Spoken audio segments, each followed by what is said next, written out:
आधे सफर में भी नहीं कोई लहर, महाराष्ट्र असम रह गए पीछे।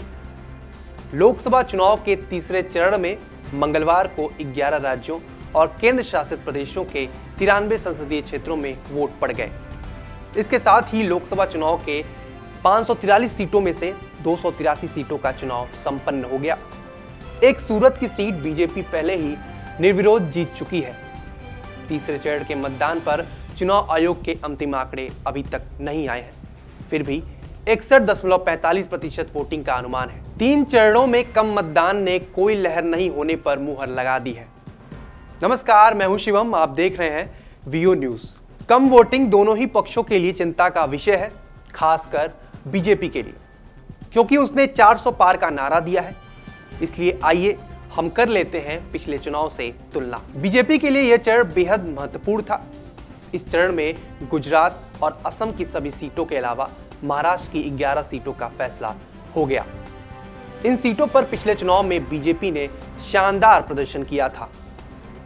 दूसरा, इन राज्यों में वो सत्ता में भी है।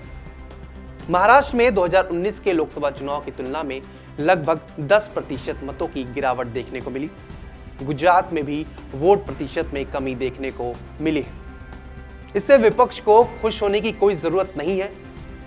ममता बनर्जी के गढ़ कहे जाने वाले पश्चिम बंगाल में भी पिछले चुनाव की तुलना में 7.8% की कमी देखने को मिली है। अगर बात करें बीजेपी के गढ़ असम की, तो असम में लगभग 10% की गिरावट देखने को मिली।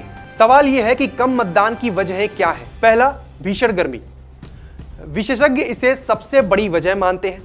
उत्तर भारत में अमूमन 40 पार के तापमान ने मतदान केंद्रों तक जाना मुश्किल कर दिया है। दूसरा, अति आत्मविश्वास। लगातार 2 बार से केंद्र में नरेंद्र मोदी की सरकार बन रही है। उनके खिलाफ कोई मजबूत चेहरा नहीं होने से कड़ी टक्कर का आभास नहीं हो रहा। इससे मतदाताओं का एक तबका मोदी की फिर जीत पहले से मान गया है। इसलिए ऐसे मतदाता बाहर निकलने की जहमत नहीं उठा रहे। अब बात कर लेते हैं कम मतदान के मायने क्या है। जानकारों का मानना है कि चुनाव परिणामों पर कुछ प्रतिशत मतों की गिरावट या बढ़ोतरी का बहुत अधिक असर नहीं होता। हालांकि जब जब मतदान प्रतिशत में कमी देखने को मिली है, 4 बार सरकार बदल गई है। वहीं एक बार सत्ताधारी दल की वापसी हुई है। 1980 के चुनाव में मतदान प्रतिशत में गिरावट हुई तो जनता पार्टी की सरकार सत्ता से हट गई। वहीं 1989 में एक बार फिर मत प्रतिशत में गिरावट देखने को मिली और कांग्रेस की सरकार चली गई। 1991 में फिर मतदान में गिरावट देखने को मिली और केंद्र में कांग्रेस की वापसी हो गई।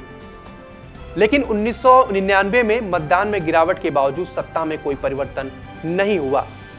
वहीं 2004 में फिर मतदान में गिरावट का फायदा विपक्षी दलों को हुआ। अब जो भी हो, 4 जून को सब सामने आ जाएगा। अंतिम रिजल्ट के बाद ही पता चलेगा कम वोटिंग का नफा नुकसान किसको हुआ। अगर आपको हमारी रिपोर्ट पसंद आ रही है तो हमारे चैनल को सब्सक्राइब करें, वीडियो को लाइक और शेयर करें और कमेंट करके अपनी राय जरूर रखें। धन्यवाद।